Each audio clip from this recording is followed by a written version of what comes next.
안녕하세요. 오늘도 사연살롱을 찾아주셔서 감사합니다. 어느덧 인생의 부록을 넘어 달리고 있는 여성이에요.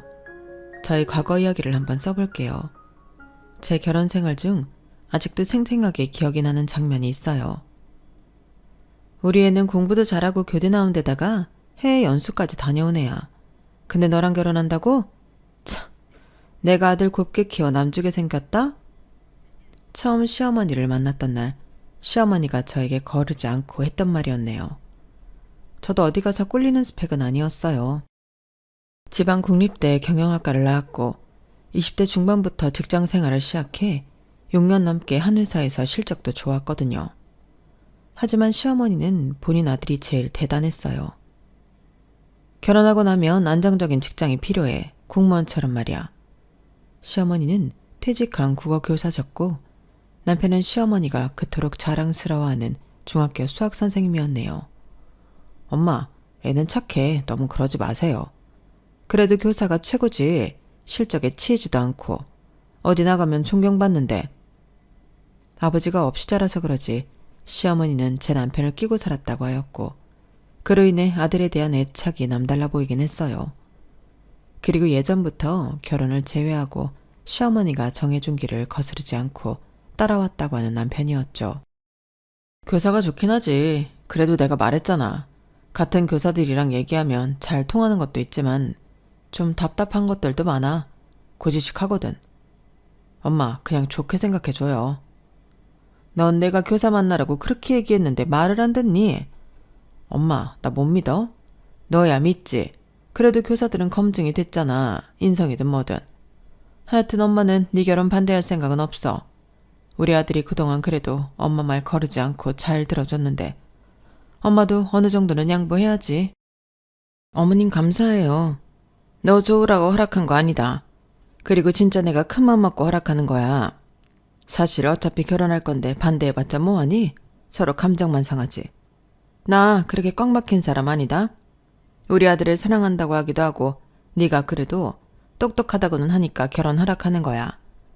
솔직히 교사 집안에서는 교사 며느리 원하는 거 모든 교사 집안이면 다 할 거다.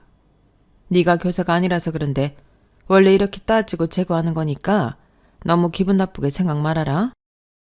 사실 기분은 나빴어요. 교사에 비해 그렇게 제가 주눅이 될 게 없다고 생각했거든요. 하지만 어머님이 대놓고 반대를 했다기보다는 아쉬운 마음에 그런 소리를 했다고 생각을 하면서 좋게 이해하려고 마음을 많이 썼네요. 왜 그런 거 있잖아요. 나중에 보면 그때 왜 그랬지 싶었는데 그때는 천지분간을 못할 때 말이에요. 결혼 허락을 받을 때가 딱 그랬어요. 기분은 나쁜데 대놓고 화낼 일은 없었고 그냥 해야 하자고 생각하면 이해 못할 게 없었거든요. 우리 엄마 진짜 쿨하지? 내가 그랬잖아. 엄마 진짜 좋은 사람이라니까? 저를 썩 마음에 들어 하진 않았지만 그래도 반대는 하지 않으셨기에 저희는 결혼을 하였네요. 결혼을 하고 나서 시어머니는 기회만 나면 저에게 이렇게 말했어요. 너 임용이나 준비해봐라. 정석이가 그러는데 그래도 공부 꽤나 했다며. 그래 이렇게 공부 좀 해봐. 엄마가 교사 며느리 보는 게 소원이었는데 못해도 하는 신용이라도 하면 엄마가 좋게 보지 않겠어? 네 시누이 말이 맞다. 교사 집안에 시집와서 명성을 얻었으면 너도 내 부탁을 들어줘야지. 말끝마다 교사 얘기를 하면서 저보고 준비해보면 어떻겠냐고 하는데 사실 노이로제가 걸리겠더라고요. 애초에 뜻도 없는 사람에게 교사가 최고의 직업인 양 자꾸 주입을 하려는 게 정말 짜증이 날 정도로 싫었어요. 그것도 적성에 맞아야 하죠. 전 누구 가르치는 것보다 이렇게 성과 내고 일하는 게 좋아요. 애매한 직장 다녀 뭐하니? 안정적인 게 최고라니까. 솔직히 교사라고 해봐라. 어디 나가면 다 박수 쳐주지. 이 대단한 거 아닌데요. 어머님, 저도 나름 많이 배운 사람이에요. 교사에 비할 수 있어? 의사 변호사는 못하더라도 네가 우리 집안이랑 좀 맞으려면 지금이라도 공부해서 하다못해 시간제 강의라도 하는 강사라도 하면 좋잖아. 여자 직업 중에 교사만 한 게 없는데. 본인도 교사 출신이라 그런지 어머님은 교사 부심이 대단하신 분이었어요. 남편도 처음에는 동조하지 않았지만 시어머니에게 하도 이야기를 듣다 보니 시어머니의 말에 동조하기 시작하더라고요. 그래, 이참에 공부 좀 해봐. 너 머리 좋잖아. 얘도 이렇게 부추기는데 어떠냐? 직장이야 오래 다녔으니까 돈은 있을 거고 그냥 나 죽었다 생각하고 도전해봐. 교사 아니고 공무원도 괜찮아. 공무원도 안정적이고 나랏밥 먹는 일이니 얼마나 철밥통이야. 복지도 괜찮고 말이야. 올케 공무원 정도 되면 우리 집이랑 급은 맞아지겠네. 아, 엄마가 말하는 공무원은 9급 아니라 5급인 거 알지? 솔직히 행시 정도는 붙어줘야 우리 가문이랑 좀 비슷하지. 엄마가 결혼 허락해줬으면 이 정도는 생각해봐. 아니요, 전 공부할 생각 없어요. 어차피 지금 다니는데 오래 못 다녀. 여자들이 왜 남자들에 비해서 회사 생활을 못하겠냐? 이유가 있는 거야.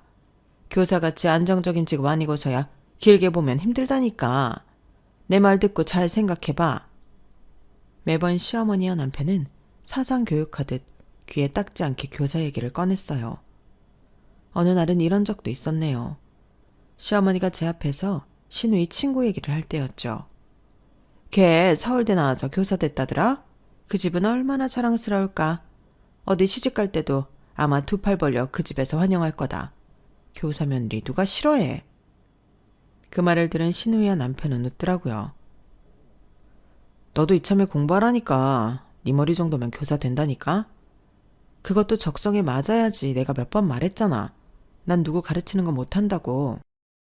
옳게 내 친구 교사 됐다고 하니까 진짜 대우가 달라지더라. 공무원이라도 해보라니까. 사실 걔가 내 동생 중 관심 있어 했어.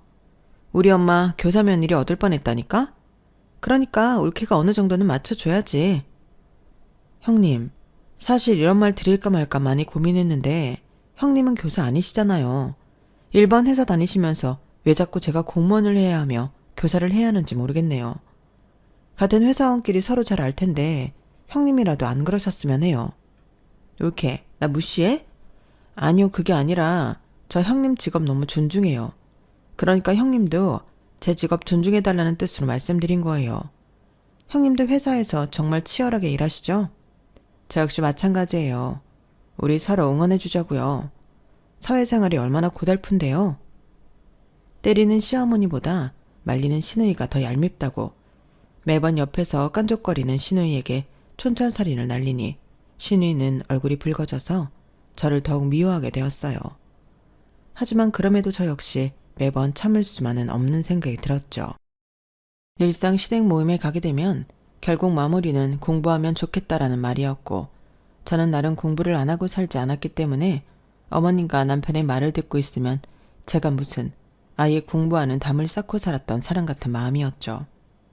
한두 번은 교사 마늘이 어지간히 보고 싶나 보다 했지만 이런 것들이 반복이 되니 정말 폭력처럼 느껴졌어요. 너 고집 진짜 세다. 공무원 정도면 할 만한데 왜 안 한다고 하는지 이해가 안 가. 우리를 위해서도 못해? 애초에 공무원이나 교사가 꿈이었으면 그쪽으로 직업을 잡았겠죠. 전 제가 하고 싶은 게 확실해요. 그러니까 그렇게 말씀하지 않으셨으면 좋겠어요. 여보도 그만해줘. 내가 싫다잖아. 어머님, 부탁드릴게요. 못하는 게 어딨니? 마음먹기 나름이지. 나 국어 교사 출신인 거 알지? 지금도 때 되면 제자들이 전화해서 은사님 이러면서 얼마나 찾는 줄 알아? 인생 이렇게 살아야 하는 거야. 네가 평범한 회사원이었지만 이런 교사 집안에 시집 왔으면 뭐 양심이 있어야 하는 거 아니야? 어머님, 양심이라뇨. 저 제 일에 부끄러움 느낀 적 없고 회사가 큰 회사는 아니지만 나름 어디 가서 얘기하면 다 알아주는 회사예요. 이런 회사에서 열심히 몸담아 일하고 있는데 제가 하는 일은 그럼 뭐예요? 이 세상에서 교사가 최고인가요? 나름 성격이 모나지 않다고 자부심을 느껴왔는데 결혼을 하고 보니 시어머니의 말들에 저 역시 대받아 치게 되더라고요. 부족함 없이 자라왔다고 생각했던지라 저를 누가 이렇게 무시하니 화가 났고 그땐 어리기도 해서 참지 않았죠. 거 봐라. 네가 교사면 이런 상황에서 나한테 이렇게 얘기했겠어? 앞뒤 상황 생각하고 뒷일 생각해서 미리 좋게 지혜롭게 헤쳐나가겠지. 네가 주변에 우아한 교사들이 없으니까 말버릇이 이런 거야. 이런 데서 직업적으로 티가 나는 거라니까? 엄마 말이 맞아. 우리 학교 여선생들 말을 얼마나 가려하는 줄 알아? 이번 일은 네가 잘못한 거야. 엄마는 널 생각해서 교사 준비해보라고 말씀하신 건데 너무 그러지 마. 그럼 자기도 여선생이랑 결혼하지 왜 나랑 결혼하자고 했어? 이제는 저와 결혼을 하자고 한 남편의 마음조차 의심이 들었어요. 애초에 결혼을 왜 하자고 해서 이렇게 나를 고단하게 하나 싶었네요. 너무 속상했지만 그때는 참으려고 노력했던 것 같아요. 모든 사람들에게 축복받고 한 결혼이었으니까 말이에요. 그리고 저는 차근차근 제가 하고 싶었던 일을 그려나가려고 준비를 했어요.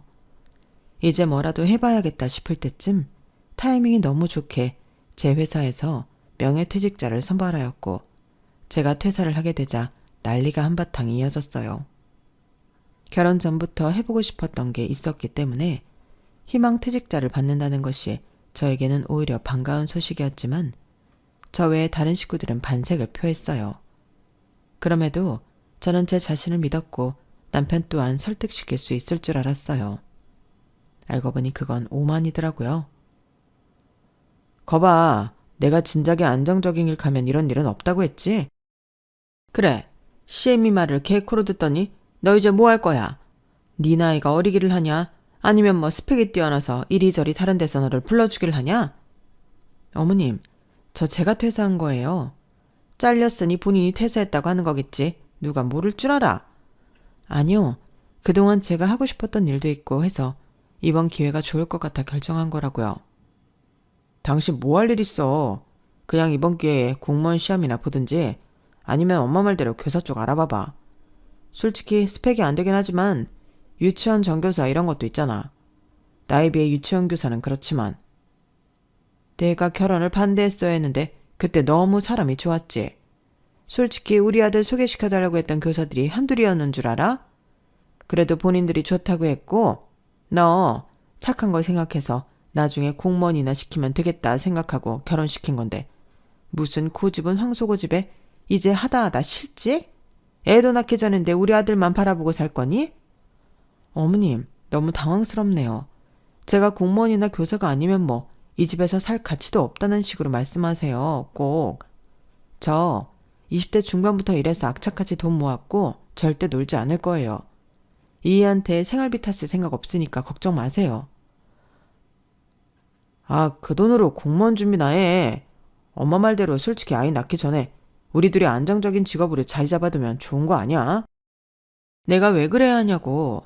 나는 당신처럼 안정적인 삶에 안주하는 사람 아니야. 그리고 당신도 그런 여자 원했으면 애초에 나랑 헤어졌어야지. 제 말에 시어머니는 절레절레 고개를 흔들었고 이번 사건을 계기로 저의 고부 갈등이 극대화되었네요. 매번 저를 탐탁치 않아 하는 시어머니였지만 퇴직한 저를 대놓고 무시하기 시작하는 시어머니였어요.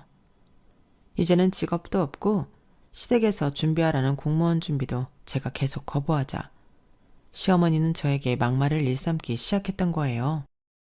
새 일을 준비하던 무직기간의 시어머니는 매번 찾아오셔서 저에게 엄청난 잔소리를 퍼붓고 가셨어요. 참나, 당장이라도 취직할 것처럼 그러더니 또 집에 있니? 반찬 좀 갖다 주러 왔는데 집 안 꼬라며 한심하다 진짜. 오늘 청소하려고 했어요. 어제 늦게까지 사업 구상 좀 하다가 늦었거든요. 사업 구상이라니? 너 꽤 주름 잡는 척한다? 차나 내와. CM이 왔는데 뭘 멀뚱멀뚱 서 있어? 매번 이렇게 불청객처럼 들이닥치는 시어머니가 참 피곤하더라고요. 어머님, 저 이제 나가봐야 해요. 미팅도 있고 이것저것 발품 팔고 알아봐야 할 게 많아요. 앞으로 오실 거면 전화 한 통 하시고 오셨으면 좋겠어요. 뭐? 내가 내 아들 집에 오는데 네 허락을 받아야 해? 네가 뭐 그리 대단한 며느리라고 내가 눈치를 봐야 하냐? 솔직히 지금은 백수에 우리 아들 바라보고 사는 날 내가 곱깝게 볼 것 같아? 아닐 것 같아. 교사 며느리도 아닌 주제에 뭐가 그렇게 당당해서 나한테 이래라 저래라 하는 게 맞냐는 말이야. 그럼 뭐 헤어져 드려요? 어머 황당해라. 너 지금 나 협박하는 거야? 참다 저 역시 해서는 안 될 말을 했지만 그 말을 듣고 시어머니는 눈이 동그래지셨어요. 협박이 아니라 어머님이 원하시는 게 이거냔 말이에요. 내가 구급 교사 출신인데 너 같은 거한테 이런 말을 들어야겠어? 어머님은 먹던 차를 내려놓고 화가 난 채로 돌아가셨고 저 역시 마음이 안 좋았어요. 그리고 그 일로 남편과 시누이에게 제 욕을 한 바가지 하셨다더라고요. 내가 걔 알아봤다. 아주 황소고집에 이제 시어미한테 협박까지 하더라. 아, 엄마. 그러니까 전화하고 갔어야지. 전화? 내가 내 아들 집에 가는데 전화를 왜 해? 네가 그런 식으로 나오니까 네 와이프가 날 무시하는 거 아니야. 막말로 네가 꿀릴 게 어딨냐? 어? 너 어디 가서 수학교사라고 하면 사람들이 날 얼마나 부러워하는 줄 알아? 그런데 무직 와이프? 참나.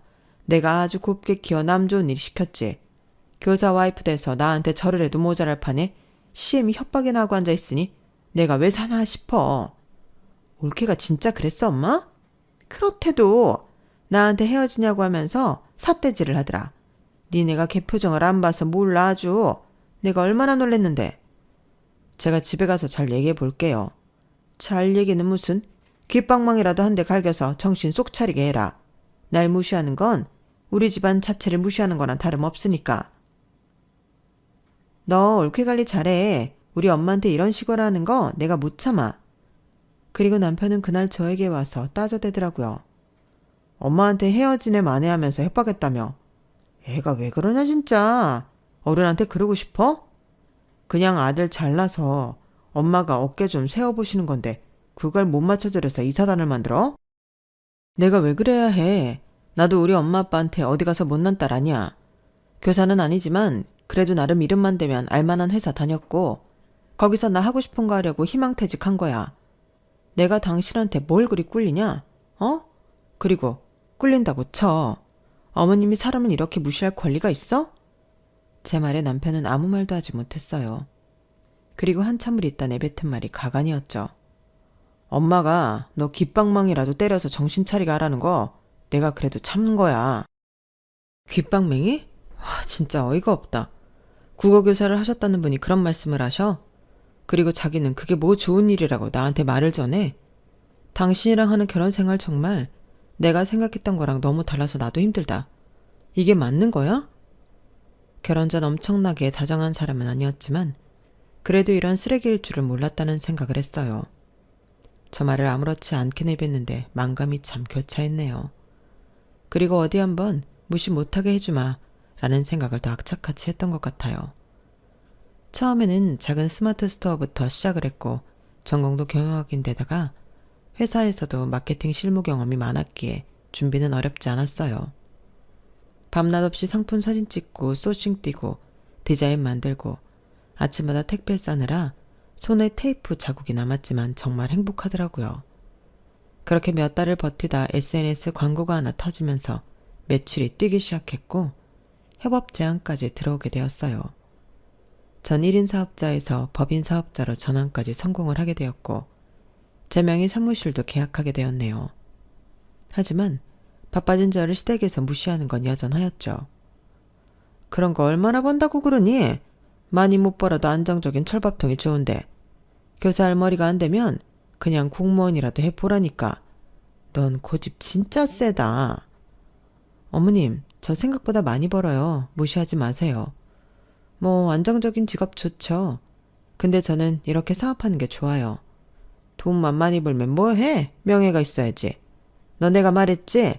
나 국어 교사 출신이라 아직도 제자들이 은사님 하면서 전화 온다고. 이렇게 살아야 인생 잘 살았다고 하는 거야. 너 내 나이 되면 누가 널 찾아주기라도 할 것 같아? 내가 괜히 안정적인 직업하고 명예로운 직업하라고 해? 다 널 위해서다. 돈을 벌어도 시어머니한테는 교사 며느리가 최고였어요.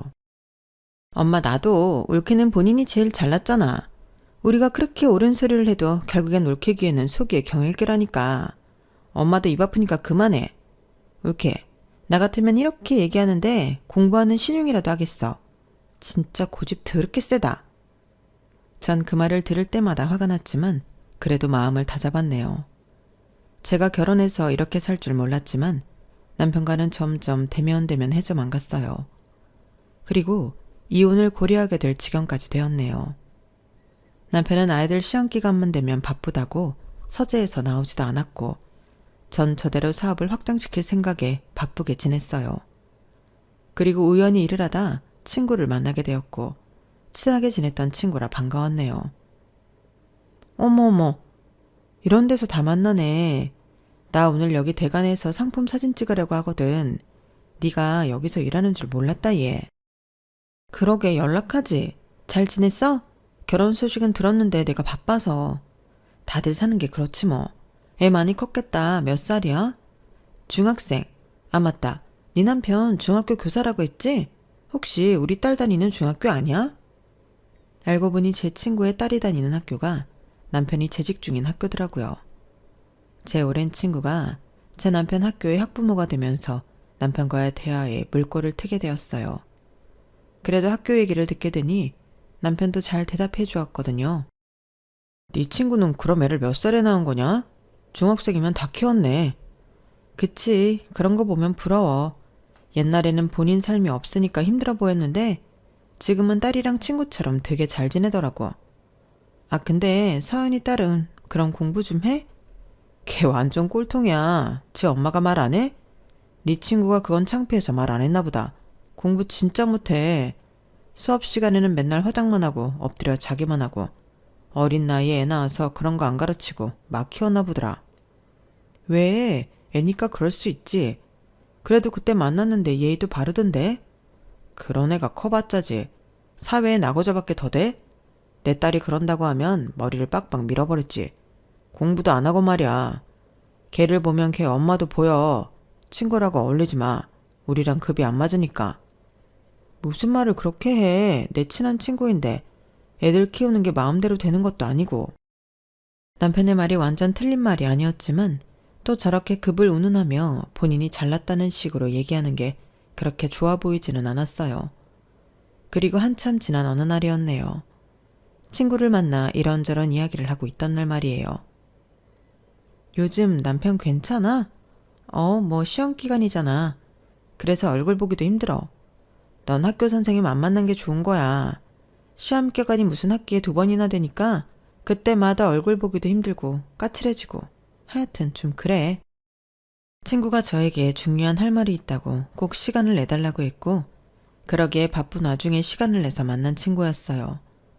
이런저런 사는 얘기 좀 하면서 서로의 안부를 묻고 그래도 나름 스트레스가 해소된다고 생각을 했죠. 하긴 우리 딸도 그러더라. 수학 선생님이 피곤해 보인대. 요즘 애들 웃기지. 그런 말도 할 줄 알고. 그래도 너랑 이렇게 다시 연락되니까 너무 좋다. 나야말로 결혼하고 살기 바빠서 옛날 친구들 챙기지도 못했어. 너랑 이렇게 만난 것도 얼마나 큰 우연이야. 그렇게 친구랑 얘기하고 있는데 시누이와 시어머니가 쇼핑을 하고 돌아가는 길이었나 보더라고요. 동네가 시댁 동네라 조금은 찝찝했는데 이렇게 맞닥뜨리게 되었죠. 아니 너 지금 여기서 뭐하니? 어머님 저 잠깐 친구랑 커피 마시러 나왔어요. 어머님은 형님이랑 쇼핑하고 돌아가시는 길인가 봐요. 너 진짜 팔자 좋다. 우리 아들은 지금 학교에서 애들 가르치느라 얼굴이 반쪽이던데 네가 한가하게 이럴 때야? 너는 어쩜 하나부터 10까지 마음에 드는 게 없니? 하여튼 이래서 근본을 봐야 한다니까. 직업적으로 전문직이 아니면 하는 행동이 좀 전문직이어야지. 이게 뭐야? 지 혼자 탱자탱자 속 터져 정말. 엄마 그만해. 옳게 저런 거 한두 번이야? 우리가 이렇게 말해도 어차피 한 귀로 듣고 한 귀로 흘리잖아. 어머님 무슨 말씀을 그렇게 하세요. 너 요즘 우리 집에도 바쁘다고 잘 안 오면서 지금 이렇게 네가 친구 만나서 한가하게 노닥일 때냐? 대낮에. 너 뭐 좀 잘 나간다고 하더니 그거 다 뻥이지. 괜히 우리 앞에서 주름 잡으려고 그러는 거 아니야? 친구와 옆에서 괜히 민망해했고 저 역시 이런 모습을 보이는 게 정말 수치스러웠어요. 하지만 어머님은 그동안 저에게 쌓인 게 많았는지 일부러 친구 앞에서 면박을 주시더라고요. 곧 명절인데 네가 먼저 어머님 명절날 어떻게 할까요? 이렇게 물어나 봤어? 늘 하던 대로 하시겠지 생각했어요. 그리고 제가 안 가는 것도 아니고 명절 전날에 항상 가서 어머님 도와드리잖아요. 생색내니? 그럼 그까지 것도 안 해? 내가 말하는 논점은 우리 아들은 쇠가 빠지게 애들 가르치는데 넌 이렇게 탱자탱자 논다는 거다. 네가 교사만 됐어도 이렇게 한가롭게 시간이나 축내고 있겠어? 애 없을 때 갈라서는 게 맞지. 진짜 너 이런 거 보는 것도 내가 우라가 치밀어. 엄마 그만해 혈압 올라. 옳게 엄마가 말하는데 뚱한 표정 뭐야? 내 친구들도 사업가가 많아서 좀 아는데 솔직히 사업가가 빚 좋은 개살구 아니야? 지금 옳게 사업한답시고 이렇게 친구들이나 만나나 본데 내 동생 등골 빼먹으면 알지? 우리 엄마랑 나 호락호락한 사람 아니야. 그러니까 알아서 처신 잘해. 듣고 보니 제가 좀 어이가 없어서 그런데요. 며느리가 소유물인가요? 제 친구한테 너무하신 거 아니에요? 친구가 바쁘다고 해서 간신히 시간 내고 오늘 하루 본 거예요. 그런데 어쩜 이렇게 무안을 주세요? 그 나물에 그 밥이라더니 친구도 지치 같은 거 사귀어가지고 어른이 말하는데 말대꾸르래. 네 주변 사람 안 봐도 훤하다. 전문직이었어 봐.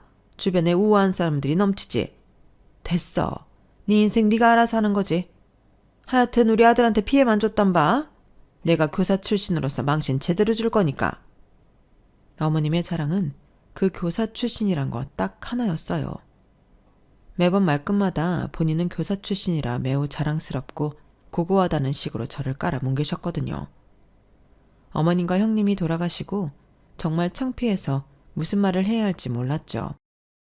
됐어. 내 앞에서 해명할 필요 없어. 네가 무슨 잘못이야? 저 사람들이 잘못이지. 교사 집안이라고 엄청 의시되나 보다. 좀 그런 편이야. 결혼하기 전부터 사실 내가 교사가 아니라는 거에 좀 실망하신 부분이 많거든. 살면서 이건 아니라고 수도 없이 생각했는데 이혼을 하고 그 편견이 무서워서 지금까지 이러고 있네. 뭐 남이 이래라 저래라 할 수 있니? 너 똑똑하잖아. 잘 생각해. 저 어머니 진짜 보통은 아니다. 어떻게 친구 앞에서까지 면박을 줘?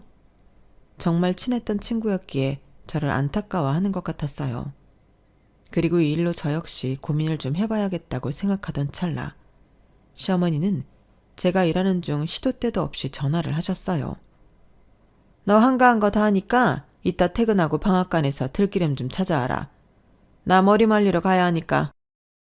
어머님, 저 그쪽으로 가려면 차도 한참 막히고 돌아가야 해요. 제가 오늘은 외부 미팅이 있어서 형님이나 이희한테 부탁하셔도 될까요? 뭐? 너 내가 할 일 없이 탱자탱자 친구랑 만나러 다니는 걸 두 눈으로 직접 봤는데 그래? 그때는 그냥 시간이 잠깐 나서 그런 거죠. 이걸 보고 어떻게 시간이 남아돈다고 말씀을 하세요? 그럼 내가 머리 말아야 되는데 거길 갖다가 가란 말이야? 너 교사 출신 시어머니가 뭐 그렇게 만만해? 나 네가 생각하는 것처럼 그렇게 만만한 사람 아니야. 노인정만 나가도 나보고 회계감사하라고 얼마나 그러는데 내가 유식하고 교사 출신이니까. 그런데 네가 나한테 이래라 저래라 할 수 있어? 너같이 못 배운 애가? 어머님, 교사 출신 강조하면서 말은 왜 이렇게 못되게 하세요? 저 시간 없으니까 들기름을 가져오던지 아니면 퀵서비스를 시키던지 알아서 하세요. 제 말에 어머님은 대노하셨어요. 그리고 곧바로 남편 귀에 들어가게 되었네요. 퇴근하고 오니 남편은 저에게 한 소리 퍼부었죠. 내가 너랑 결혼을 하는 게 아니었어. 엄마 말대로 교사 며느리감이나 알아볼걸. 나 좋다고 결혼하자고 한 건 너야. 그리고 너만 후회해? 나도 후회해. 피차 일반이야. 뭐 그리 대단한 집안이라고 나한테 이래라 저래라. 그래봤자 본인들이 뭔데? 뭐? 너 지금 우리 집 무시했냐? 매번 무시한 건 당신들 아니야? 올 게 왔다고 생각을 했고 이참에 다 끝을 내자고 생각을 했네요. 아니 맞잖아. 우리 엄마한테 그렇게 대드는 거 네 잘못이야. 어머님이 먼저 막말하셨고 난 늘 막대하셨어. 그리고 나 그렇게 하찮게 대해도 되는 사람 아니고. 그만두자. 내가 왜 이렇게까지 하면서 당신이랑 살아야 해? 이혼이라도 하자는 거냐? 어머님도 그때 그러시더라. 애 없을 때 갈라서는 게 어떠냐고. 미쳤어? 교사가 이혼했다고 학교에 소문이라도 나봐. 특히 네 친구 딸도 우리 학교 재학생인데 소문이 파다하지. 얼마나 학교라는 사회가 얼마나 보수적인 주기는 알고 하는 소리야? 그딴 거 알고 싶지 않고 알 바도 아니야. 뭐? 막말 심하네 진짜. 본인의 교직 생활을 위해 이혼은 안 된다는 남편이었네요. 그리고 시어머니는 그런 남편을 설득시켜 저와 이혼을 했으면 좋겠다고 했어요. 세상에서 제일 잘난 본인 아들이 저에게는 아까운 남자였거든요. 그냥 이혼해. 걔가 헤어지자고 했다며. 뭐가 아쉬워서 붙들고 있어?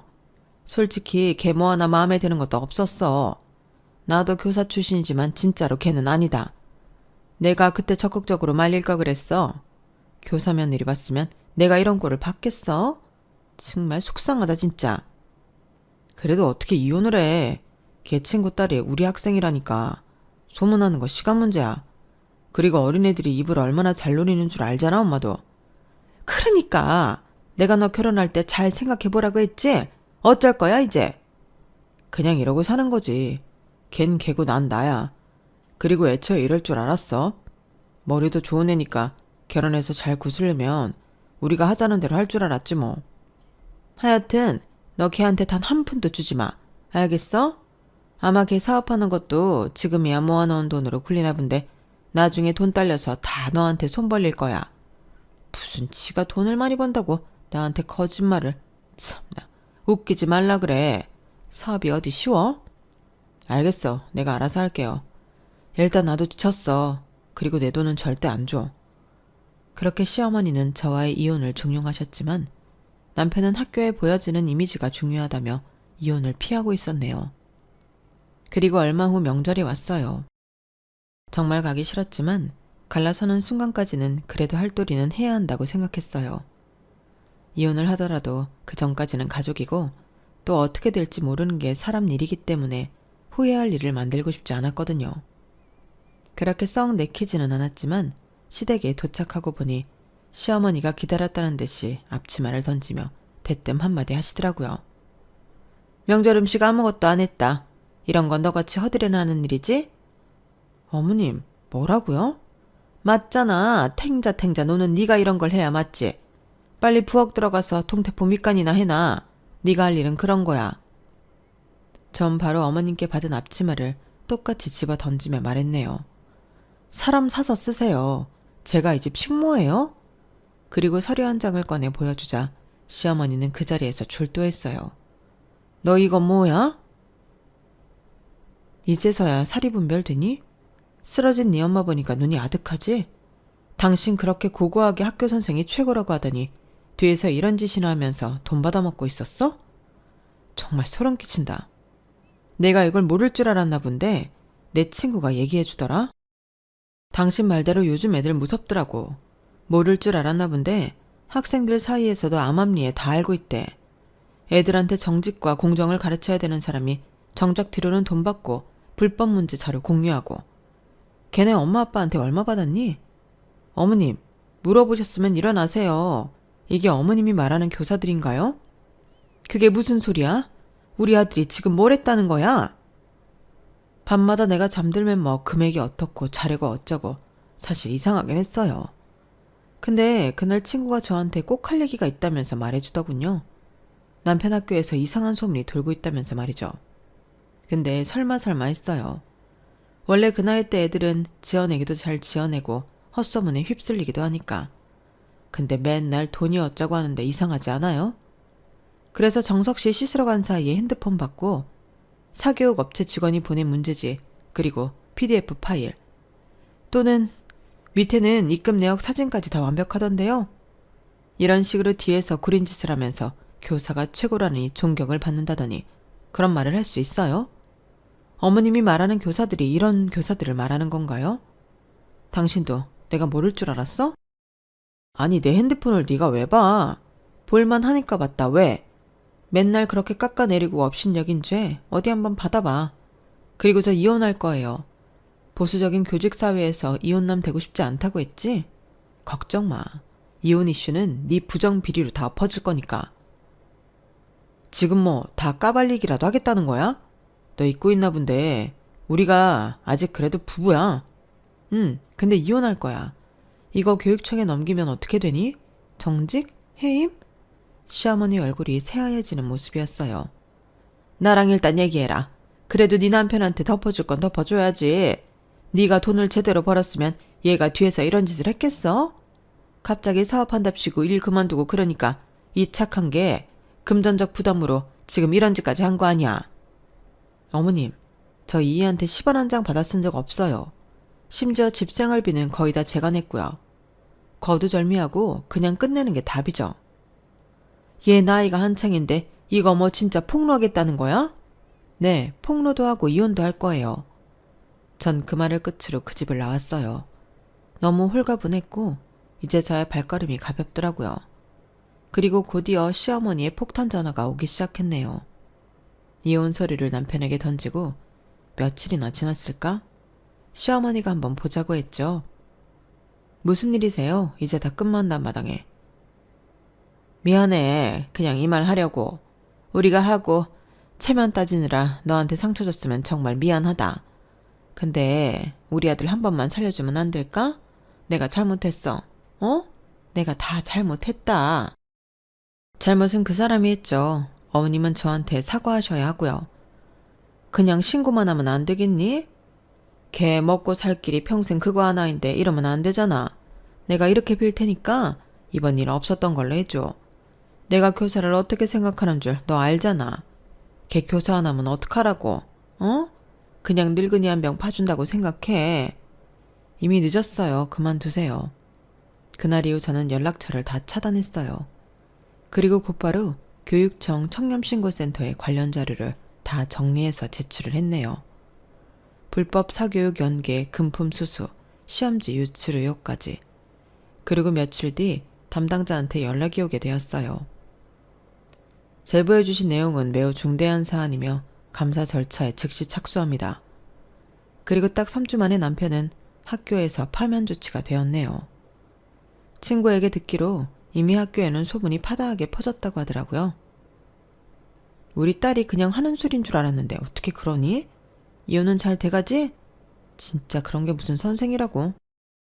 그러게 말야. 네 덕분에 남편 조사해볼 수 있었어. 고맙다. 내가 왜 이혼이라는 걸 이렇게 어렵게 생각했는지 참 어리석어. 네 덕에 그래도 깨우친 게 많아. 내가 뭘, 난 괜한 소리 한 거 아닌가 걱정도 했는데 다행이야. 애초에 잘못 깨어진 단추였어. 남편이랑 나랑은 처음부터 삐걱댔거든. 그래도 지금이라도 이렇게 잘 헤어져서 다행이지 뭐. 우리 딸이 그러는데 학교에서도 엄청 심했대. 기간제 교사들 하대하고 학생들한테도 막말은 기본이었대.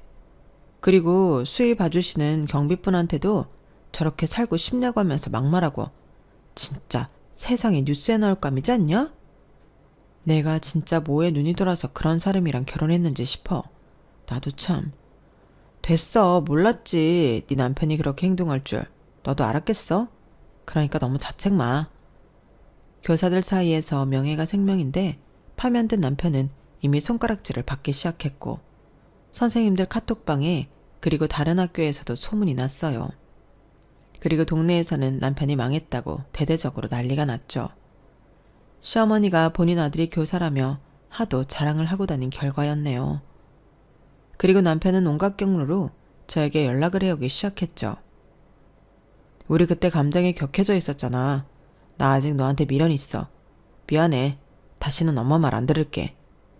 기생충 같다는 생각을 하게 되었고 어이가 없는 건 시어머니까지 연락이 오면서 남편을 취직시켜 달라는 협박도 했어요.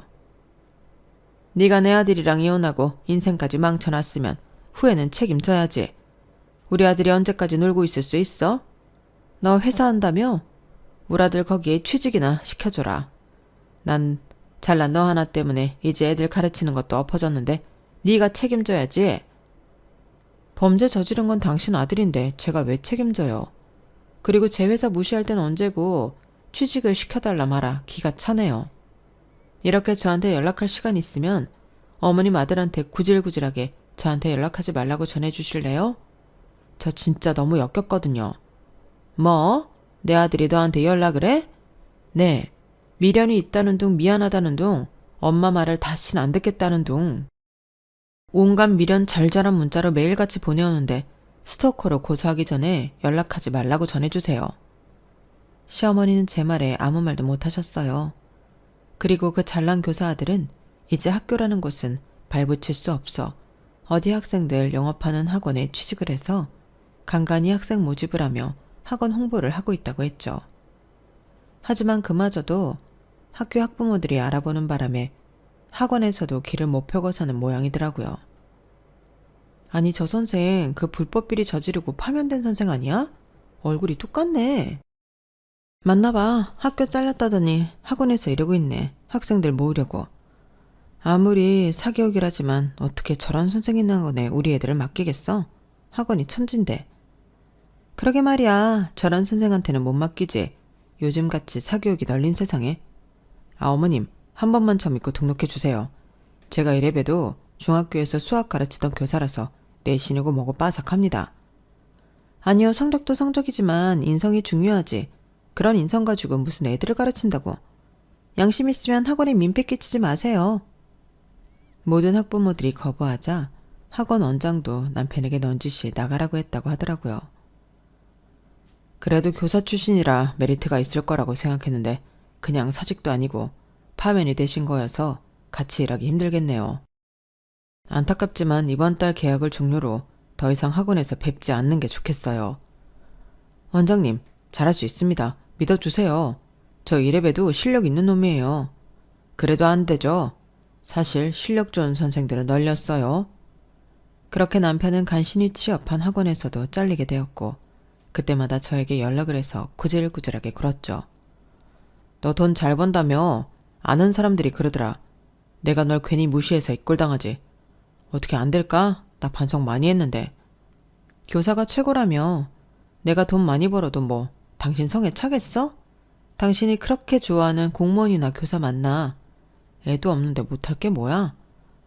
미안해. 진짜 한 번만 봐주라. 응? 다시는 안 그럴게. 이미 우리 이혼했고요. 이렇게 연락하지 마. 구질구질하다. 당신 나한테 매번 그랬잖아. 나 황소고집이라고. 그러니까 내 마음 변할 일 없어. 그냥 이제 알아서 제발 잘 살아. 너 이렇게 잘 사는 거 아는데 내가 널 어떻게 포기해. 이 말 끝에 소름이 돋아 바로 차단하고 남편을 접근 금지 신청을 하였어요.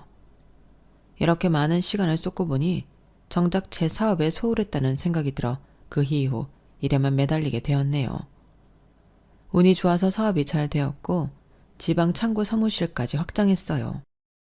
이야, 혼자 카페 대관하면서 상품 사진 찍던 네가 이제는 어엿하게 직원들을 갖춘 사장님이 되었네? 내 친구 자랑스럽다. 덕분이야, 고마워. 그리고 이렇게 힘들 때 의지할 수 있어서 너무 좋아. 앞으로 서로 의지하자. 그래, 친구 좋다는 게 뭐냐? 너 힘들 때 언제든 얘기해. 내가 힘이 될지는 모르겠지만 같이 싸우는 줄게. 참 의리 있는 친구를 만나 이렇게 용기도 얻을 수 있었다는 생각이 들어요. 귀한 인연이라고 생각이 들기도 하고요. 그리고 작지만 직원을 7명이나 두었네요. 명절에 시어머니가 앞치마를 던져 저에게 막말을 하였는데 이번 명절에는 방콕을 가게 되었어요. 어디서도 앞치마를 안 입고 명절 스트레스도 0%가 되었죠. 가끔 그런 생각도 들어요. 그 집에서 참으며 며느리로 남았으면 내 삶은 어땠을까. 명절이면 앞치마 메고 부엌에서 땀을 뻘뻘 흘리며 전을 부치고 귀에 닦지 않게 공무원 준비하라고 들었겠죠. 근데 전 이제 누가 뭐래도 당당히 말할 수 있어요.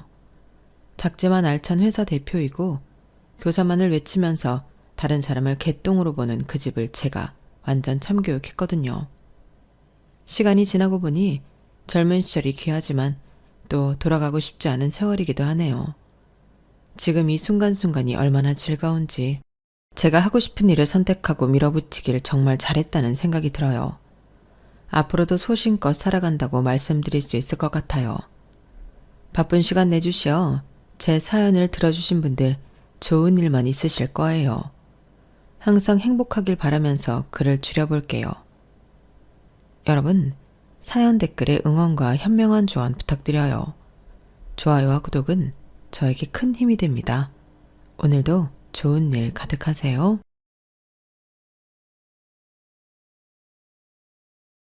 안녕하세요. 오늘도 사연 살롱을 찾아주셔서 감사합니다. 결혼 대신 파혼을 선택한 30대 여성이에요. 지금에 와서야 말이지만 솔직히 저는 딱히 결혼 생각이 없었어요. 저는 제 생활에 만족하며 살고 있었거든요. 회사 업무가 과중한 것도 아니고 직장 내에 저를 괴롭히는 상사가 있는 것도 아니고 부모님이 금전적으로 여유가 있는 분들이라서 제가 번 돈은 제가 쓰고 살면 되는 상황이니까요.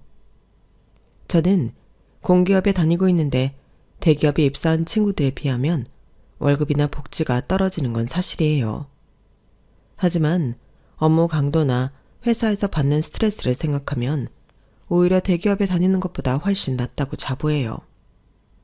칼퇴근을 해도 눈치 주는 사람도 없고 월차, 연차, 각종 휴일을 알뜰히 사용할 수 있고 정말 큰 사고를 치지 않는 한 잘릴 위험도 없거든요. 물론 동료들 중에는 이러다가 고인물이 되는 게 아닌가 걱정을 하는 사람들도 있지만 저처럼 생활의 안정과 개인의 행복을 추구하는 사람들한테는 정말 최고의 직장이 아닌가 생각합니다. 그래서 딱히 결혼을 생각하지 않았어요. 제 주변에는 불금을 함께할 친구들도 많았고 밤도깨비로 일본 여행도 가고 길게 휴가를 내서 해외로 여행을 떠나기도 했거든요. 아무리 편한 직장이라고는 해도 나름 스트레스가 쌓이기 마련인데 그럴 때면 친구들과 맥주 한잔을 하며 쉽게 털어내곤 했는데 언제부턴가 그게 힘들어지기 시작했어요. 불행의 시작이었던 거죠. 평생을 함께 지낼 수 있을 줄 알았던 친구들이 하나 둘 결혼을 하기 시작하더니 불과 3년 사이에 저를 빼고 모조리 시집을 가버린 거예요. 이제는 불금에 불러낼 친구도 없고 아무리 긴 휴가를 받아도 함께 여행을 떠날 친구가 없더라고요. 미안, 이번에 그이랑 발리 여행 가기로 해서 여행 같이 못 가겠다. 아, 민지랑 가라. 민지 요즘 남편이랑 사이 안 좋아서 나한테 호캉스 가자고 조르던데. 그래? 기집애, 나한테 연락하지. 그럼 바로 콜인데. 알았어, 내가 민지한테 전화해볼게. 그 말에 얼른 민지한테 전화를 해봤지만 이미 버스 떠난 뒤였어요. 야, 나 남편이랑 화해했잖아. 샤넬백 들고 와서 미안하다고 그러는데 어떻게 안 받아주냐? 다른 것도 아니고 샤넬인데. 근데 기집애야, 친구가 남편이랑 싸웠다는데 이때다 하고 바로 여행 가자고 연락을 하냐? 너 좀 서운한걸? 이래서 부부싸움은 칼로 물베기라고 하나 봐요. 괜히 저만 중간에서 좋다가 만 거죠 뭐. 이런 상황이 여러 번 반복되다 보니 어느 순간부터 결혼한 친구들과는 연락을 안 하게 되었어요. 한동안은 저 혼자 호캉스도 즐기려고 고가의 호텔 패키지도 찾아보고 가까운 동남아로 혼자 여행도 떠나보았지만 여럿이 우르르 몰려다닐 때랑 달라도 너무 다르더라고요. 눈앞에 에메랄드빛 바다가 펼쳐있고 이국적인 분위기가 물씬 풍기는 야자수가 곳곳에 있었지만 제 마음은 하나도 신나지 않았어요. 거기다 평소엔 친구들과 함께 현지 맛집을 찾아다니는 걸 좋아했던 저였지만 정작 혼자서는 현지 식당에 들어가는 것조차 힘들더라고요. 용기를 내서 들어간 건데도 주변 눈치를 보느라 음식이 입으로 들어가는지 코로 들어가는지 모를 지경이었어요. 저는 제가 혼밥을 힘들어한다는 걸 그제야 알았지 뭐예요. 생각해보면 유치원 때부터 옆에 친구가 없던 순간이 없더라고요. 친구들과 휩쓸려 다니기만 했지 정작 내가 어떤 성격의 사람인지 내 스스로도 파악하지 못했던 거예요. 32년 인생이 송두리째 흔들리는 것 같은 위기감을 그때 처음 느꼈어요. 그러면서 덜컥 겁이 나기 시작했어요. 더 늦으면 내 짝을 영영 못 찾을지도 모르겠다는 생각이 들었거든요. 결국엔 친구 따라 강남 간다고 저는 분위기에 떠밀려 결혼을 서두르게 되었어요. 엄마가 그렇게 선 좀 보라고 닥달해도 꼼짝도 안 하던 제가 주변에 부탁해서 대학생 때도 하지 않던 소개팅에 나가고 결혼정보회사에 등록을 할까 고민까지 했으니 말 다 했죠 뭐. 하지만 관심이 없을 때는 저 좋다고 다가오는 남자도 많더니 정작 제가 찾아 나서자 눈을 씻고 봐도 하나도 없는 거예요. 그렇다 보니 결혼에 대한 위기의식으로 짜증은 점점 늘어갔고 주변에서는 제가 노처녀 히스테리를 부린다는 말도 나오기 시작했어요. 질이 멸렬한 회사 생활도 짜증나고 주말에 나를 찾아주는 사람이 없는 외로운 일상에 점점 초라해져만 갔어요. 그렇게 32번째 생일을 맞았는데 창피하게도 그 흔한 저녁 약속 하나 없는 거 있죠. 친구들은 다들 바빠서 그런 건지 아니면 저를 배려한다고 그랬는지 하나같이 택배로 선물을 보내거나 축하 문자만 보내더라고요. 생일 축하한다, 좋은 시간 보내라, 미역국은 먹었냐 등등의 내용으로요. 하지만 그 누구도 만나자는 말은 없었어요. 지금 내게 필요한 건 값비싼 선물도 아니고 이모지로 화려하게 치장한 문자도 아닌 내 앞에서 함께 저녁을 먹어줄 친구였는데 말이죠. 그런데 그 와중에 엄마한테 전화가 온 거예요. 채연아, 오늘 친구들이랑 저녁 먹고 올 거지? 엄마의 질문에 만날 사람이 없다는 말은 죽어도 못하겠어서 약속이 있는 척 연기를 하고 말았어요. 친구들이랑 만나기는 할 것 같은데 그건 왜 물어? 아니, 친구들 만나면 케이크 선물도 받을 테니까 굳이 케이크를 따로 안 사도 되니까 묻는 거지. 그 말을 들으니 하루 종일 참았던 서러움이 순식간에 터져버렸어요. 사지 마. 누가 엄마한테 케이크 사달랬어? 내가 알아서 할 테니까 신경 끄라고. 괜히 엄마한테 화풀이를 하고는 씩씩대며 집으로 향하던 발길을 돌렸어요. 그리고는 전철역 근처에 있는 베이커리로 가서 제일 큰 케이크를 샀어요. 그리고는 2층에 있는 카페테리아로 가서 아이스 아메리카노를 하나 시키곤 케이크를 먹기 시작했어요. 마치 먹는 걸로 화를 푸는 것처럼 전투적으로 먹어댔죠.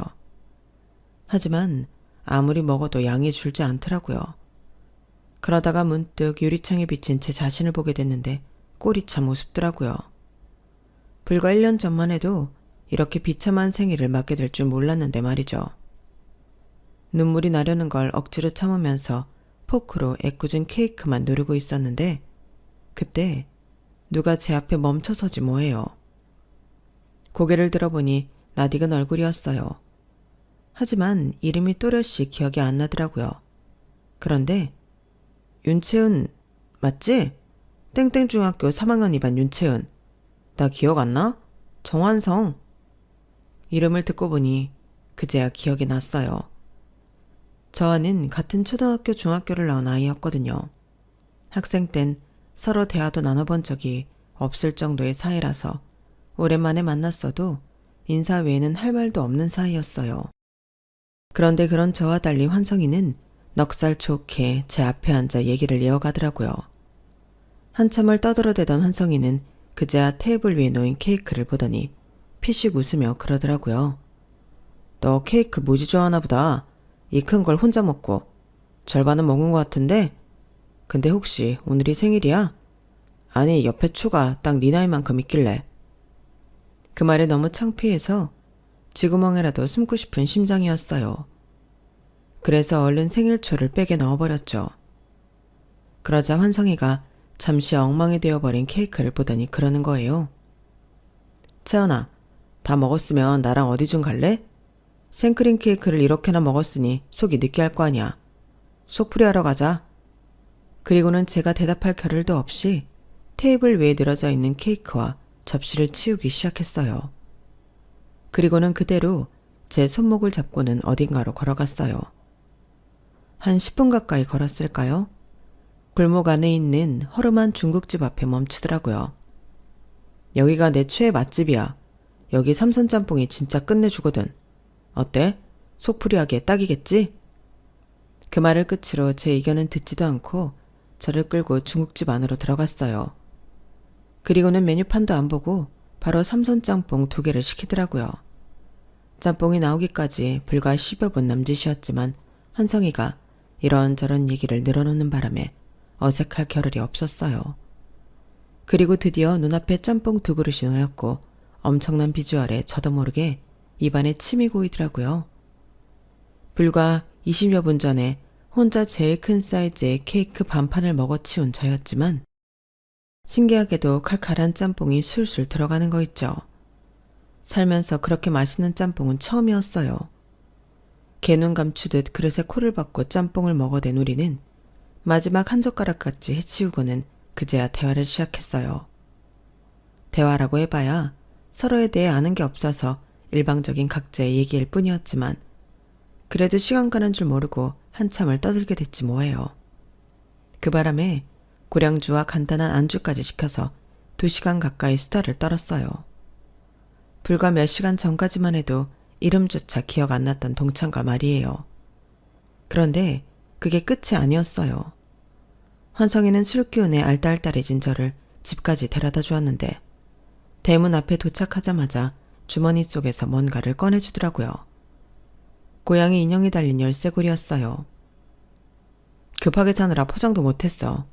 별거 아니지만 생일 선물이야. 중국집에서 잠깐 화장실에 다녀온다고 자리를 비웠었는데 그때 근처에서 사온 모양이었어요. 생각지도 못한 선물에 기분이 묘해지더라고요. 술 기운 때문이었을까요? 아니면 그동안 몰랐던 환성이란 친구에 대한 호감 때문이었을까요? 아무튼 저는 생각지도 못했던 동창과의 만남으로 우울했던 생일을 즐겁게 마무리 지을 수 있었어요. 하지만 그날 이후 환성이를 다시는 볼 수 없었어요. 평소 안부 정도는 나누는 동창들한테 연락해 환성이 소식을 물었지만 다들 환성이의 존재 자체를 기억 못 하더라고요. 그래서 중학교 때 졸업 앨범을 꺼내 사진첩에 실린 사진을 동창한테 보냈더니 바로 단문이 온 거예요. 옛날 사진 보니까 누군지 알겠더라. 아마 고등학교 1학년 때 미국으로 이민 갔을걸? 찬우랑 친했던 걸로 기억해. 내가 찬우 통해서 연락처 알아볼게. 그렇게 몇 다리를 건너서 드디어 저는 환성이 연락처를 손에 넣을 수 있었어요. 하지만 막상 연락하려고 보니 제가 깜박하고 안 물어본 게 있더라고요. 바로 결혼을 했는지 안 했는지였죠. 만약 결혼까지 한 친구라면 제가 연락을 하지 않는 게 맞는 거니까요. 그래서 전화번호만 저장을 한 채 딱히 액션을 취하지 않았는데 글쎄 며칠 뒤 제 카톡으로 문자가 온 거예요. 환성이더라고요. 유채은, 너 왜 내 전화번호 저장해놓고 문자도 안 하냐? 순간 아차 싶었어요.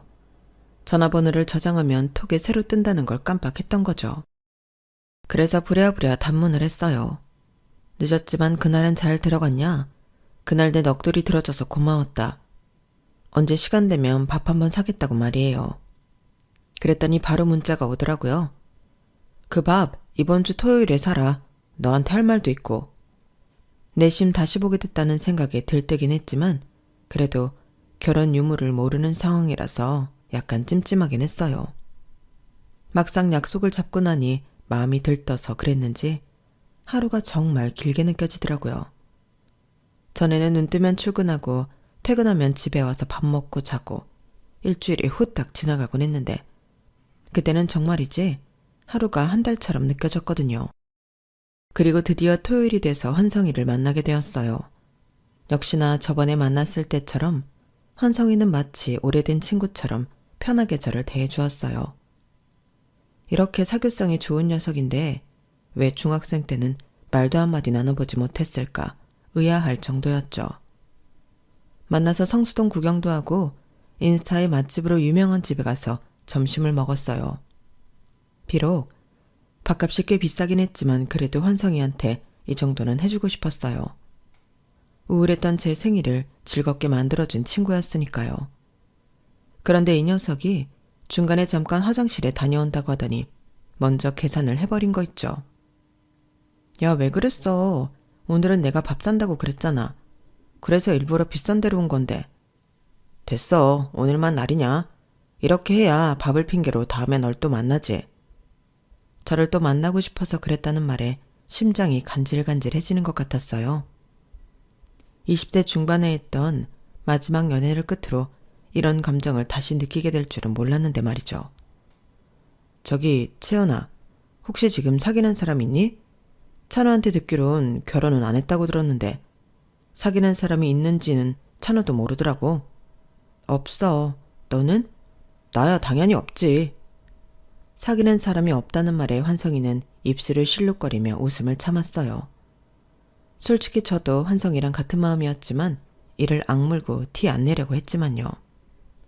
그날 이후 우리는 밥을 산다는 핑계로 주말마다 만났고 그럴 때마다 환성이는 먼저 계산을 해서 밥을 사준다는 약속을 한 주 한 주 밀어나갔어요. 저도 이제는 그 수법을 알고 있으면서도 일부러 속아주었고 그렇게 2달쯤 됐을 때 우리는 사귀게 되었어요. 어릴 때 만났던 친구라 그럴까요? 사회에서 만났던 남자들과는 기분 자체가 달랐어요. 왠지 마음 한구석이 안심되는 기분이었거든요. 비록 그 시절에는 서로에 대해 관심도 없었지만 말이죠. 과거를 공유한 사이라는 건 서로에 대해 의심을 내려놓는 위험을 초래하기도 했지만 그때는 그게 문제가 될 거라고는 생각지 못했어요. 그러니 만난 지 1년도 안 돼서 결혼까지 약속하게 된 거였죠. 사심 없이 사귈 때는 몰랐는데 결혼을 하기로 결정하자 그제야 제가 환성이에 대해 아는 게 아무것도 없다는 생각이 들었어요. 환성이는 매번 저를 저희 집 앞까지 데려다 주었기 때문에 저희 집도 알고 저희 부모님과 골목에서 몇 번 마주친 적도 있어서 부모님과도 안면이 있었지만 정작 저는 환성이네 집도 부모님도 뵙지 못한 상황이었거든요. 제가 아는 거라곤 환성이네 가족들이 한국에 없다는 것뿐이었어요. 예비시댁은 환성이가 고등학생 때 미국으로 이민을 갔기 때문에 시부모님과 시동생이 미국에 살고 있었거든요. 미국이 한두 시간 걸리는 것도 아니고 10시간도 넘게 걸리는 거리라서 만날 약속 잡는 게 참 난감하더라고요. 안 그래도 우리 엄마가 채연이 널 많이 보고 싶어 하셔. 그런데 당장은 한국에 들어오실 수가 없는 상황이라서 미안하다고 그러시네. 뭐가 미안하셔. 아무래도 결혼식 때도 한국에 들어오셔야 하는데 장기 휴가를 자주 내실 수는 없잖아. 그래서 말인데 우리가 미국으로 가는 건 어때? 금요일이나 월요일에 월차 끼면 가능할 것도 같은데. 그냥 인사만 드리고 돌아오는 일정이지만 그래도 그렇게라도 먼저 인사를 드리는 게 좋지 않을까? 나도 그러면 좋겠는데 지금 내가 회사를 옮기려는 상황이라서 월차를 쓰기가 좀 그래. 회사를 옮기려고? 그러고 보니까 난 아직 네가 어느 회사에 다니는지도 모르고 있네. 물어봐도 대답도 안 해주고. 더 혹시 간첩은 아니지? 우스갯소리로 한 말이었는데 그 말에 환성이는 난처한 표정이 되었어요. 실은 곧 이직할 생각이라서 어디라고 말하기가 좀 그래. 공기업 다니는 여자친구한테 내세울 만한 직장도 아니고 너도 알다시피 내가 한국에 혼자 나와 살고 있잖아. 미국에서 대학 졸업하고 한국에 들어올 때 취업 사기를 당했어. 부모님이 마련해 주신 돈도 그때 다 날리고 친척들 집에서 얹혀 살면서 겨우 취직한 곳이 지금 다니는 회사야. 내 상황이 힘들다 보니까 조건 같은 거 따질 상황이 아니더라고. 그냥 월급 준다고 하면 그게 어디든 들어갈 생각이었으니까. 그런데 또 사람 마음이 화장실 들어갈 때랑 나올 때 다르다고. 한국에서 살아보니까 날 받아준 회사가 어느 정도 레벨인지 알겠더라고. 솔직히 그동안 어렴풋이 눈치는 채고 있었어요. 사람이 그렇잖아요. 자기 배경이 그럴싸하면 누가 묻지 않아도 먼저 자신을 과시하고 싶어지는 거요.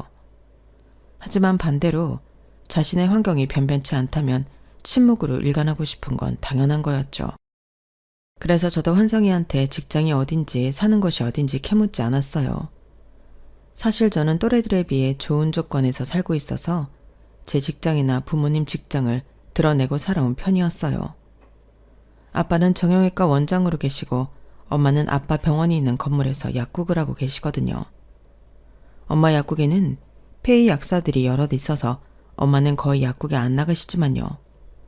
아무튼 이런 부모님 덕에 어릴 때부터 성적이나 이성 문제 외에는 고민이 없었어요. 외적인 것들은 부모님의 재력으로 채워주셨으니까요. 하지만 환성이네는 저와는 많이 달랐어요. 한국에서 사업이 망하자 미국으로 도피 이민을 간 경우였거든요. 미국에 살면서 환성이 부모님은 고생을 참 많이 하셨다고 하더라고요. 영어도 잘 못하는 상황에 자식을 둘이나 먹여 살려야 했으니 왜 아니겠어요.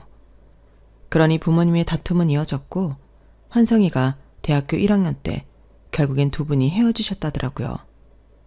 아버님은 미국 사람과 재혼을 하셔서 다른 주에 살고 계시고 어머님은 여전히 LA에서 둘째 아들과 함께 살고 계신다고 했어요.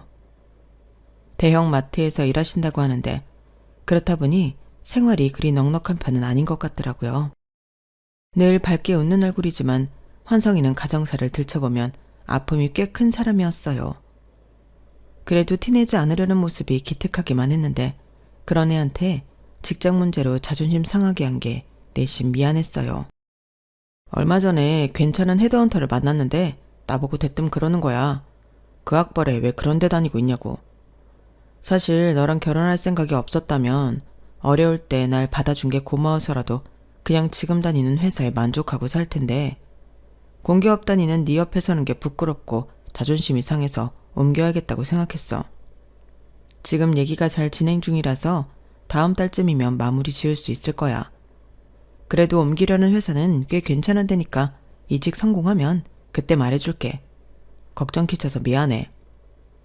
어차피 결혼까지 할 사이인데 굳이 숨길 게 뭐 있냐 싶기도 했지만 자격지심 때문에 그러는 것 같아서 더는 캐묻지 않았어요. 이직하면 어련히 말해줄 거라고 믿었으니까요.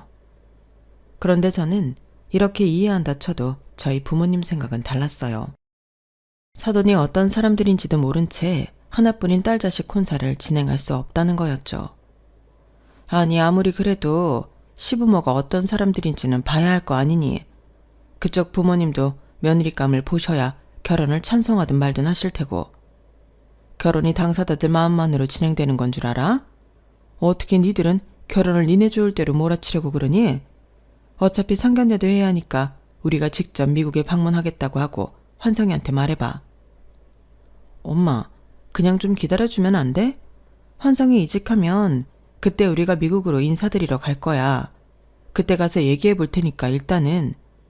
그러자 엄마가 제 말을 딱 자르며 그러시는 거예요. 얘 좀 봐. 결혼이 애들 장난인 줄 아니? 당장 올가을에 결혼하겠다는 애들이 왜 이렇게 천하태평이야? 속옷 하나 살 때도 가진 까탈은 다 부리는 애가 어떻게 된 게 지 인생에 걸린 결혼은 이렇게 허당처럼 굴어. 잔소리 말고 환성이한테 얘기해. 네가 안 하면 내가 직접 불러서 할 테니까. 엄마의 닥달에 못 이겨 그날 밤 환성이한테 엄마의 뜻을 전했어요. 그랬더니 며칠만 기다려달라고 그러더라고요. 그리고는 며칠 뒤 어머님이랑 아버님이 잠깐 한국에 들어오시기로 했다는 거예요. 저희 부모님은 환성이 부모님의 이혼을 모르고 계셔서 아버님도 같이 오시기로 했다더라고요.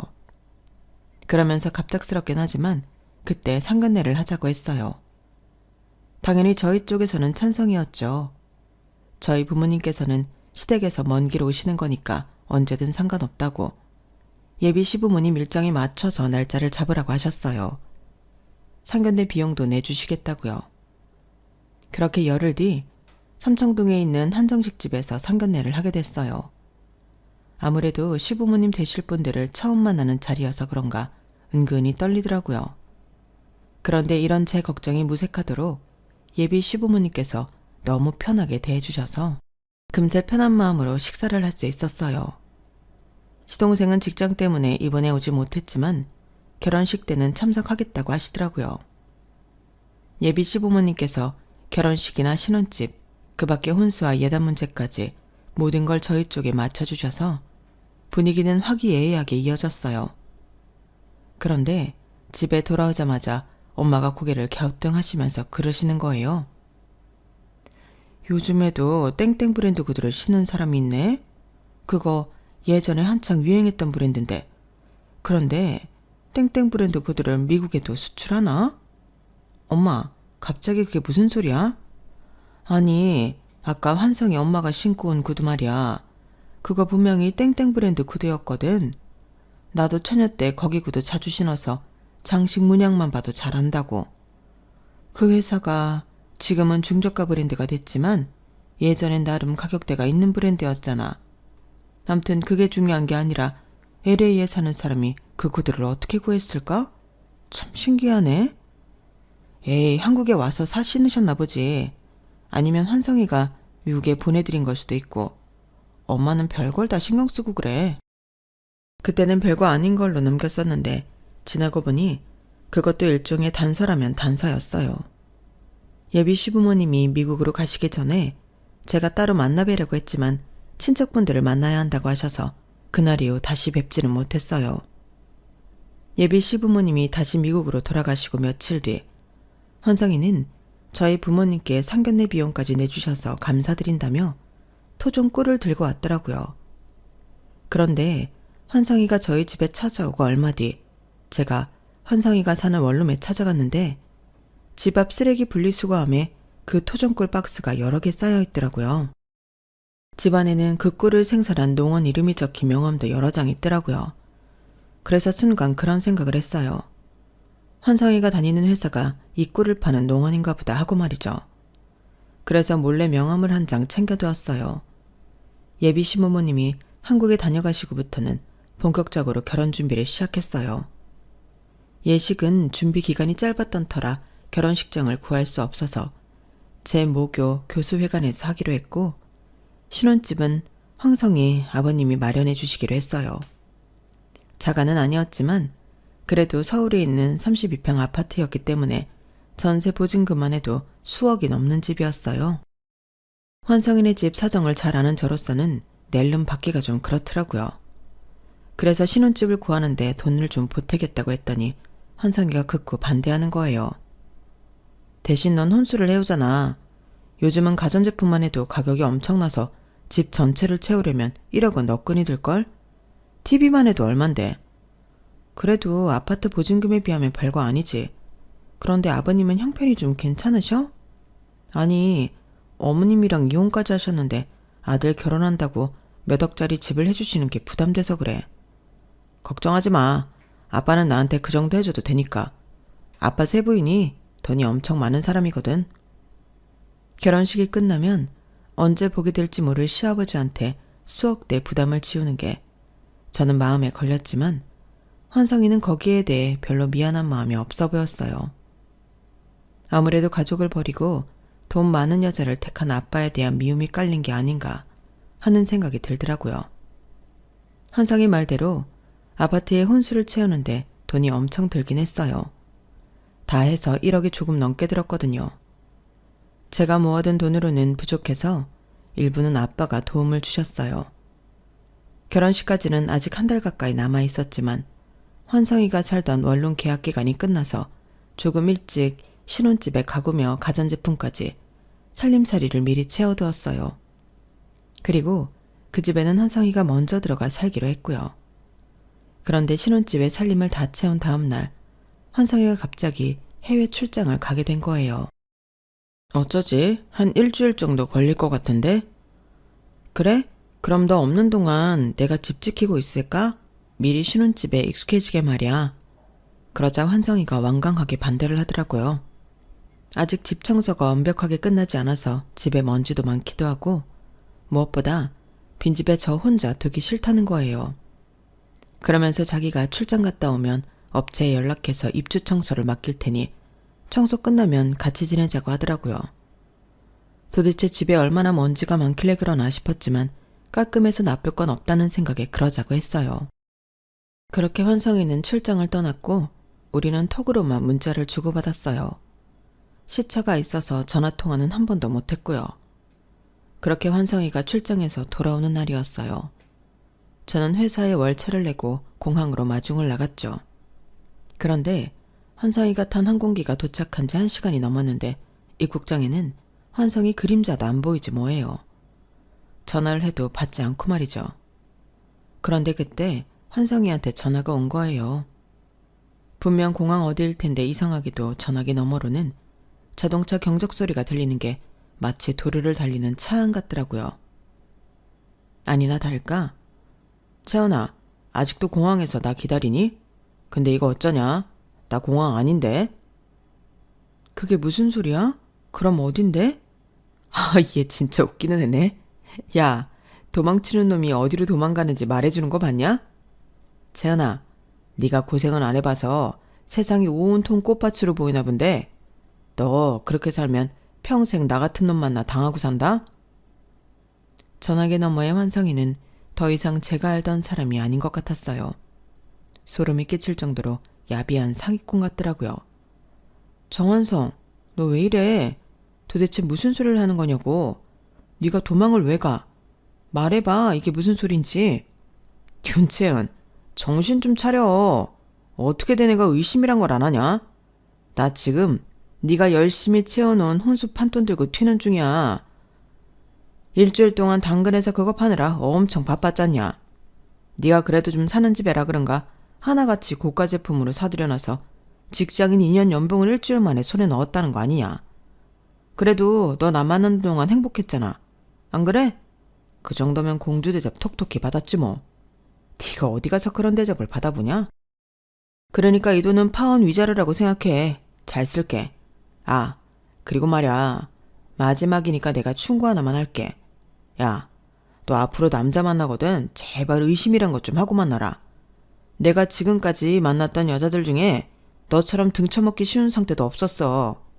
그럼 그동안 즐거웠다. 그렇게 환상이와의 마지막 통화는 끝이 났어요. 저는 환성이의 마지막 말에 머리 뚜껑이 열리는 것처럼 화가 났어요. 의심 좀 하라고요? 솔직히 제가 그동안 의심 하나 없이 자기를 만났을 거라고 생각했나 본데 그건 아니었어요. 그래서 그 증거로 제가 가지고 있던 명함을 찍어 환성이한테 보냈어요. 환성이네 집에 갔을 때 집안에서 발견했던 그 명함이었죠. 그랬더니 바로 환성이가 전화를 했더라고요. 제가 전화를 받지 않자 다급하게 문자까지 보내는데 이제야 자기가 어떤 상황인지 파악이 좀 되는 듯 하더군요. 채연아, 전화 좀 받아. 너 그 명함 어디서 났어? 아이씨, 내가 잘못했으니까 제발 전화 좀 받아줘. 방금 전까지만 해도 저를 조롱하던 인간이 명함 한 장에 사색이 돼서는 이렇게 태세전환이 됐지 뭐예요. 왜 순식간에 상황이 역전됐냐고요? 그건 환성이에게는 지키고 싶은 사람, 자신의 잘못을 절대 알아서는 안 되는 사람이 있기 때문이었어요. 그건 바로 그의 아내와 자식이었어요. 사실 처음에 이 명함을 발견했을 때는 이 농원이 환성이가 다니는 직장인 줄 알았어요. 그런데 업체를 통해 알아보니까 그 농원은 환성이 아내가 친정 부모님과 하는 농원이더라고요. 둘 사이에는 5살짜리 딸도 있었어요. 밖에서는 여자들을 등쳐먹고 사는 주제였지만 꼴에 자기 부인과 딸에 대한 애착은 강한 인간이더라고요. 저랑 만나는 동안에도 매일 수차례씩 딸아이와 영상통화를 했을 정도로요. 제가 이 모든 사실을 알게 된 건 환성이가 출장을 떠나고 이틀 뒤였어요. 조사 내용을 보고 너무 충격을 받아서 회사에 병가를 내고 며칠간 침대에 누워 울기만 했어요. 제가 환성이한테 줄기차게 연락을 하고 직접 공항까지 마중을 나간 것도 애정 때문이 아니라 어떻게든 이놈을 잡아서 경찰에 넘길 요량이었던 거고요. 미리 전화로 상황을 알리면 도망칠까봐 아는 티를 안 냈던 건데 이놈이 출장은커녕 그 사이 집에서 혼수 대파리 노릇을 하고 있었다니 정말 끝까지 용서가 안 되는 놈이더라고요. 그날 오후 환성이는 저희 집에 찾아왔어요. 혼수 판돈을 돌려주며 한 번만 용서해달라고 싹싹 빌더군요. 신혼집이라고 했던 그 집은 에어비앤비로 열흘간 렌트를 했던 집이었고 상견례 때 오신 부모님은 업체를 통해 일당을 주고 부른 배우라고 했어요. 모든 사실을 스스로 밝히면서 자기 가족만큼은 건들지 말아달라고 싹싹 비는데 기가 차서 말도 안 나오더라고요. 자기는 사람 마음을 이렇게 함부로 짓밟아 놓고는 그 와중에도 자기 가족을 지키려 들다니 말이에요. 그뿐인가요? 어디서 감히 용서를 우는애요. 천하의 쓰레기 같은 짓을 하고 살면서 되도 않게 지 자식이 알게 될까봐 벌벌 떠는 꼴이라니 이런 것도 부모라고 말이에요. 하지만 환성이가 하나는 알고 둘은 모르는 게 있었어요. 그건 자기만 자식을 아끼는 부모가 아니란 거였죠. 하나뿐인 딸한테 씻을 수 없는 상처를 준 놈을 저희 아빠가 가만두실 리가 없잖아요. 찢어 죽이고 말려 죽여도 시원찮을 놈인데 말이에요. 어디서 감히 용서를 입에 올려? 네 놈이 자식 앞에서 부끄러운 건 아냐? 인생을 오물이 잔뜩 묻은 걸레처럼 더럽고 구차하게 살아온 놈이 감히 부모 노릇을 하려 들어? 너 같은 놈한테 그런 건 사치야. 네가 내 딸 눈에서 눈물 뽑은 것처럼 나도 네 딸한테 똑같이 해줄 거다. 그러니 잔말 말고 꺼져. 네 놈이 그동안 여자들 눈에서 눈물 빼고 돈 뜯어갔던 거 하나도 빠짐없이 네 자식이 알게 해줄 거라고.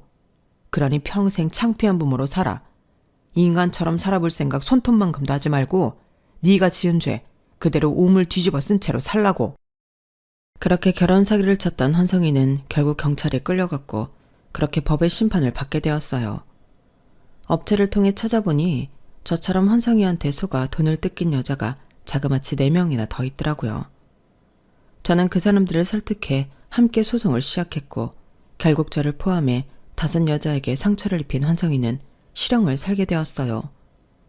그 과정에서 시골에서 꿀 농원을 하는 환성이 아내와 장인 장모까지도 이번 사건에 대해 알게 되었고 결국 환성이는 재판과 별개로 아내한테 이혼을 당했다고 하더군요. 그렇게 지키고 싶어 했던 딸의 양육권은 물론이고 친권까지 뺏긴 채 말이에요. 남의 행복에 셈이 나서 섣부른 결혼을 하려 했던 저는 상처만 입은 채 또다시 혼자가 됐어요. 하지만 생각해보니 제가 이번 일로 모든 걸 잃기만 했던 건 아니더라고요. 한바탕 소송전을 치르고 나니까 이상하게 자신감이 생기는 거 있죠. 그래서 고인 물고 살아가는 걸 포기하고 이직을 하게 됐어요. 이제는 심심한 안락보다는 피 터지게 싸우더라도 치열하게 살아보고 싶어졌거든요. 비온 뒤 땅이 굳는다고 사기 결혼으로 상처를 입은 마음에도 시간이 지나면 새살이 오를 거라고 믿어요. 비싼 경험이었지만 그래도 이번 경험이 제 인생의 자양분이 되기를 바라며 사연을 마칩니다. 지금까지 제 사연을 들어주셔서 감사합니다. 항상 건강하세요. 여러분, 사연 댓글에 응원과 현명한 조언 부탁드려요. 좋아요와 구독은 저에게 큰 힘이 됩니다. 오늘도 좋은 일 가득하세요.